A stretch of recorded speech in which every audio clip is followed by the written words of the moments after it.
Assalamu alaikum Sayyidi. Wa alaikum salam wa rahmatullah. Maulana, what does it mean when a soul is sent into a difficult or even a dishonorable physicality? How do we understand that spiritually? In a dishonorable physicality, or whatever Allah has written is written. We described before that Allah hides a treasure in difficult or in ruins so that shaitan can't see it at that time. If let's say a station was very high from youth it was visible, shaitans would have attacked. And especially the parents were not trained in that reality and they don't know what's going on with this child, why is so many difficult things happening with this child. And the parents are not at that understanding or at that level to apply a spiritual protection for them. Imagine that what would happen in which shaitan would have ravaged. Because shaitan they see a light, they see all sorts of things that we don't see. So Allah hides it within certain characteristics which don't appear to be too pious, actions don't appear to be too pious.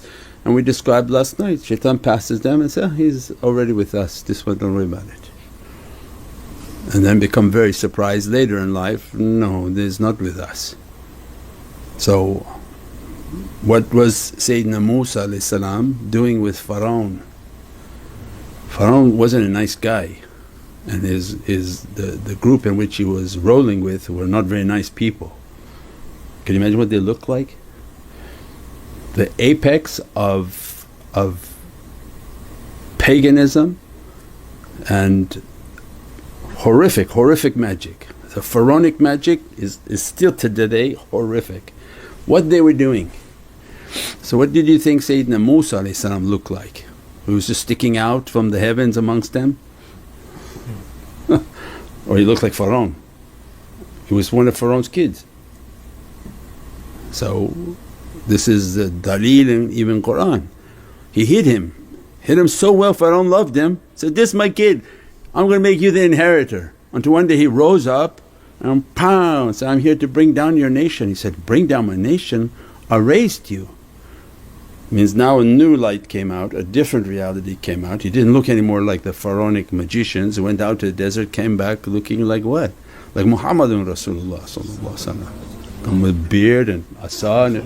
So what's this you look like? You don't look like us anymore. So Allah has, this is the realities of when Allah want a treasure to appear, it most likely is down deep. If it was up close everyone would dig a little bit and take it. So this is a system in which Allah operates. So we don't worry about the past, don't think about the future, achieve what is right now you have to achieve. It's not your business what the past was. What the business is, Allah granted you a seat to hear this right now, what are you going to do with it? Keep wanting to think about past, why like this. A lot of Eastern or subcontinent culture is melancholy always, why, my uncle bothers me, my grandma bothers me, my auntie bothers me. It's just a part of the philosophy, but you have to erase that Allah has nothing to do with that because He's giving you permission to hear right now. You're enrolled in these realities, now what you're going to do and achieve from it, that's what's important, inshaAllah. And in that pharaonic kingdom Allah says, we had one of our servants. So this for the Wahhabis when they try to judge from the exterior. And Allah gives in Qur'an that in pharaonic magicians we had one of our servants. The role of that servant was to cool the temperament of Pharaoh from killing Sayyidina Musa.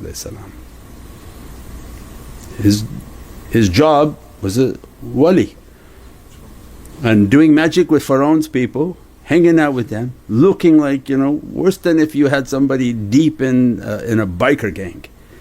You couldn't imagine that a guy in a biker gang, oh he's a Naqshbandi. No, you can't imagine something like that. Pharaoh's kingdom didn't look normal, and from one of them Allah says was our servant.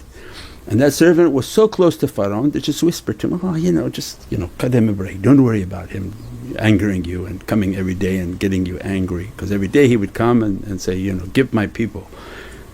And then he would kill the people and not give anything to Sayyidina Musa. So throughout Qur'an, Allah is giving us all these dalils that this is immense, that don't get into the judgment of Allah's kingdom, and Allah has servants everywhere. And they play the role that they have to play, and they're under the command of Allah and Prophet inshaAllah.